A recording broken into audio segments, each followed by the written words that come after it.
But we're going to have an educational and entertaining and eye-popping event right now with my friend John Seeley. John worked for many years for Department of Natural Resources and then has been coordinating a special project with the Congaree Land Trust, which is, he's kind of wrapped up to the point where he can pass it on to someone else. And John, what is this Cowasee Basin with this funny name? Well, it stands for the three rivers that form the basin: the Congaree, the Wateree, and the Upper Santee River. It's about 215,000 acres right here in central South Carolina. And the whole idea behind this wonderful area is that we try to protect it and keep it pretty much in its undeveloped state, pretty much like it is now. And there are some, we're going to see a map of where this is, and there's just a little bit of it cut off, but tell us some of the major areas that people may have heard of that well, are included in this. The heart of the Cowasee Basin is the Congaree National Park, South Carolina's only national park. The largest stand of old-growth bottomland hardwood forest left in the United States. But it's also got the Sparkleberry Swamp. It's one of the finest, maybe the finest, flatwater paddling destination in South Carolina. It's got Poinsett State Park, Manchester State Forest, Congaree Bluffs Heritage Preserve, and about a third of it is in public ownership. 2/3 is in private ownership. And the whole idea behind the Cowasee Basin is to try to protect this thing, protect this area, working with voluntary landowners for conservation easements. Let's see one of the pictures that's coming up, and we can get an idea of why we could get so excited. This is a pretty exciting picture. It's taken by Steve Pittman from Fort Mott. This is the view of the Congaree River looking north. There's the park is on the right, Calhoun County is on the left, and you really to appreciate this area, fly down this great stretch of rivers, and it looks like the Amazon Basin down there. It's really just a beautiful, beautiful place. I've been up in the airplane with Steve over that on many occasions, and it is unbelievable, the sight that you see and the twists and turns and all the places for wildlife and that. And then we get down on the water level, and look at this beauty. This is Cedar Creek in the Congaree National Park. Just magnificent. And great, I think great kayaking place. Yeah. This is Mill Creek, a little bit north of the park, and another very beautiful waterway. This is a flooded cypress forest in early morning light. Beautiful. And many of these are, we were going to say, not only is the plant life so beautiful, but it provides a home for so many animals. It's a wonderful wildlife. Some of the finest wildlife habitat in North America is right here really in the Cowasee Really? Basin. Oh. The wood ducks, the barred owls, of course, probably one of the most characteristic birds of the Cowasee. And when you go down there on those owl walks, osprey, don't you hear what is the who cooks for you? Who cooks for you all? And the fish eagle, is that what we used to call them? Fish hawk, the fish eagle, the osprey. There are quite a few of them down there. And they, we have the rivers down there for fishermen.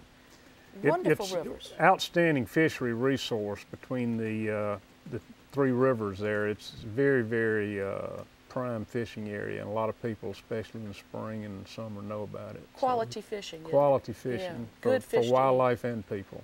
Yeah, it really is. My friend Bobby Desports says, scooted me around on boats down there, and boy, what a time you can have. It sure is. Yeah. Wonderful place for fishing, kayaking, hunting, and so forth. And these places we know are special, and that in order for them to continue in their best, they can't have a whole lot of inputs of things that aren't healthy for them. And so y'all are trying to kind of establish some borders and keep these places there for not only the animals and wildlife and plants, but for us as well. Exactly, and it's pretty much the idea is to keep it looking like it does now 50 years from now, so that our children and grandchildren can enjoy not only the scenic beauty and the wildlife, but historic features. This is Richland Presbyterian Church down near Eastover. And then, of course, Milford is included in this. And Lone Star over in Calhoun County. Beautiful old buildings. There's Milford. And then one of my favorite, one of the most beautiful plantation homes anywhere in North America is Milford Plantation. It certainly is. South of Wedgefield. So we see that these places were appreciated by people as wonderful places to live for hundreds and hundreds of years. Exactly. It's the combination of history, the farmland is very important to sustain and nourish us, of course, and forest land, cotton fields.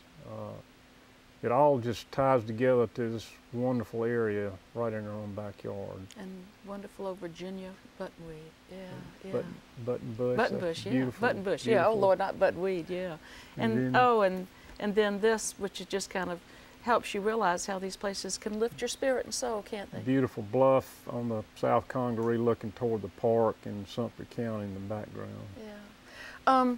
Well, I, of course, travel through this daily and enjoy the beauty of it and see your signs about the Cowasee Basin. Mm-hmm. And if people are interested in learning more about this and want to find out where it is and see all the beautiful things that are involved there, how can they get more information? Well, we've recently, the Congaree Land Trust has produced this book here called The Cowasee Basin, the Green Heart of South Carolina.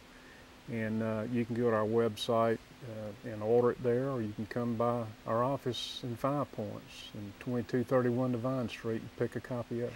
And the photographs, it really is, it's a natural history encyclopedia and historical and for wildlife as well. And we had a lot of support from a lot of great photographers, over 20 photographers that donated their beautiful work for a good cause. All the proceeds from this book go to the Congaree Land Trust to help support Cowasee Basin. Well, I hope that my grandchildren and your grandchildren are going to be able to enjoy this as much as we have in our adult life.